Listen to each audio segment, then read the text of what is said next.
Welcome to Beer Untapped with Perry Miller, the podcast. I'm joined by Seth. Hey, welcome, guys. Thanks for finding us on the internet. Now, these shows originally aired on Brookings Radio, but now they're all here for your enjoyment. I hope you like it. There you go. Sit back, enjoy the show, relax. Let us know if you want to see anything on future shows. As we said, this comes out live in the Brookings area, but enjoy this archive episode. Beer Untapped with Perry Miller. Welcome to Beer Untapped with Perry Miller. Imagine hundreds of people camping out, then waiting in line for hours just for a chance to buy a limited beer. You don't need to imagine it. It actually happens at several breweries across the country. That includes Surly Brewing in Minneapolis, Darkness Day this week on Beer Untapped.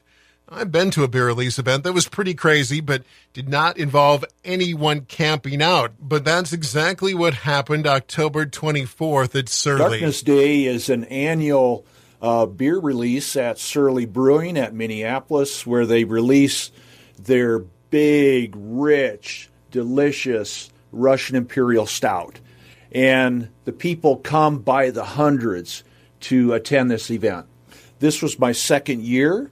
And last year, the first time I went, it was unbelievable. You enter this area, and it's almost like a state fair or a rock concert. There are so many people there camping out, sharing beers, and having a great time. That's beer blogger Dale Miskimmons. He says people actually start to line up the afternoon before the release. They actually start to line up at 3:30 on Friday for the release on Saturday. They bring tents, sleeping bags, picnic shelters to hang out underneath. I've seen big screen TVs there, fire pits with fires going on. A few people bring dogs, and it's just a circus-like atmosphere. Dale says one of the best parts is the bottle share. Absolutely. Everybody brings beers to share. It's probably something they've been saving in their cellar for a year or more than a year. You're able to taste maybe beers from both West and East Coast and all the way in between. Some of these beer release days have become notorious because of various problems, but Dale says Surly does a great job. Surly has a big group of supporters, and I think it's called Surly Gives a Damn. It's a large group of supporters and volunteers. They come and help organize. They direct traffic. They police. They clean up.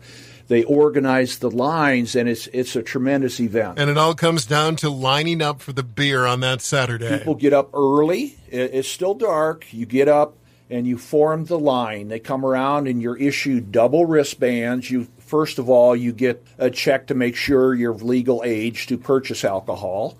And then a bit later, they come around and assign a specific time when you can pick up your beer. So it's very well organized. Once you get your two wristbands, you wait a bit longer. The actual opening, I believe, was 11 a.m., where you could enter the brewery grounds. Another circus-like atmosphere, numerous food trucks. I think there were 5 metal bands playing that day. So it's loud. They have all sorts of souvenir hats, T-shirts, posters, etc. to buy if that's your thing. And when your time finally comes, you can go down and grab your special allotment of beers. This year was 6 of their regular Darkness beers plus 1 special barrel-aged version. Dale says he'll probably do it again next year. You can read Dale's account of the event, see some photos on his blog, sodakbeer.com. The Sioux Falls Craft Beer Expo and more as Beer Untapped continues right after this. Send out for a bucket of beer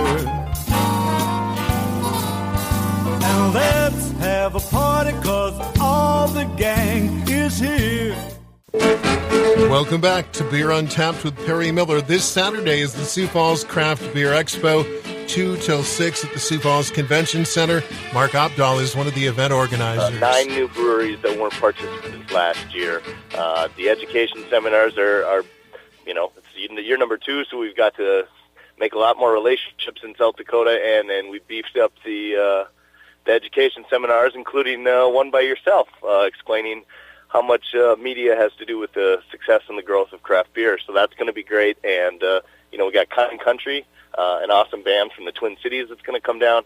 These guys are going to play the whole afternoon, and they're just a whole bunch of fun. The Expo features unlimited sampling from more than 4 dozen breweries, including several new ones. Nate Doggs out of the Twin Cities is not to be missed and will be there again this year. New Holland Brewing out of Michigan will make their South Dakota debut at this show. Everything's just going to be a little bit better than last year. I think everything's just going to be a little bit fine-tuned, like anything. Once you do something a second, third, fourth time, things just get a little bit better. Wooden Legs Brewing and Brookings will take part again this year. Seth Cook says they're bringing 3 beers. Bringing the Hellbent Hells.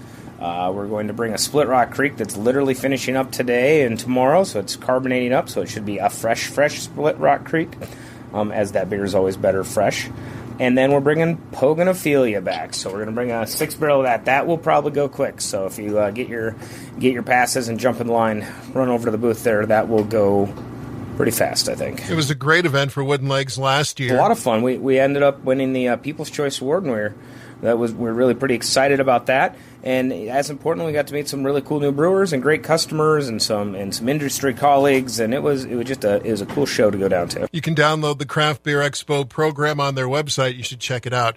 Finally, this week, let's see what's happening at the Brookings Liquor Store. A couple of tasty new brews on tap for your growler, Phil. First one's from Brow Brothers out of Marshall, Minnesota. They're Prickly Pale, 15 cents an ounce. This is an American pale ale, slightly hoppy, somewhat sweet, very drinkable. I could drink a lot of this beer. It's just really easygoing. The next one is from Tallgrass. It's called Zombie Monkey, 12 cents an ounce. This is a robust American porter with flavors of dark chocolate and coffee. It's a little higher on the bitterness scale than most porters that I've had. It's a little hoppier, but again, pretty mellow, pretty easy drinking stuff.